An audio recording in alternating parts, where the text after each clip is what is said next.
ചോദിച്ചു, ഇങ്ങനെ കൊച്ച് ഇങ്ങനെ കൈയും കാലുകളൊക്കെ ചെറുതായിട്ട് നനക്കക്കുറവ് പോലെ തോന്നുന്നുണ്ടല്ലോ, ഞങ്ങൾക്ക് സൗണ്ടൊക്കെ കുറവാണെന്ന് പറഞ്ഞു. അപ്പോൾ ആൻറ്റി വെറുതെ വീഡിയോ കോൾ വഴി അവനെ കണ്ടു, വാട്സാപ്പിലൂടെ കണ്ടു. അപ്പോൾ ആൻറ്റി ഞങ്ങളോടത്ത് ഒന്നും പറയണില്ല.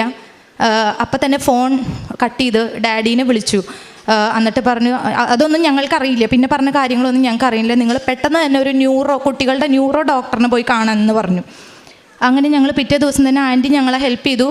തൃശ്ശൂർ ഗവൺമെൻറ് മെഡിക്കൽ കോളേജിലത്തെ ഒരു നല്ലൊരു ഡോക്ടറിനെ ഞങ്ങൾക്ക് കാണാൻ പറ്റി. അപ്പോൾ ഡോക്ടർ ഞങ്ങളോടൊന്നും പറയുന്നില്ല, പാരൻസിനോടൊന്നും പറയുന്നില്ല. ഡോക്ടർ പറഞ്ഞു, ഇത് വളരെ സിവിയറായിട്ടുള്ള SMA type 1 എന്ന് പറയുന്ന സ്പൈനൽ മസ്കുലർ അട്രോഫി എന്ന് പറയുന്ന ഒരു ഡിസീസാണ് കുട്ടിക്ക്. അപ്പോൾ എന്നോട് ചോദിച്ചു, ഇത് നിങ്ങളുടെ ആദ്യത്തെ മോനാണോ എന്ന് ചോദിച്ചു. അപ്പോൾ ഞാൻ പറഞ്ഞു, അല്ല, അത് രണ്ടാമത്തെ കൊച്ചാന്ന് പറഞ്ഞു.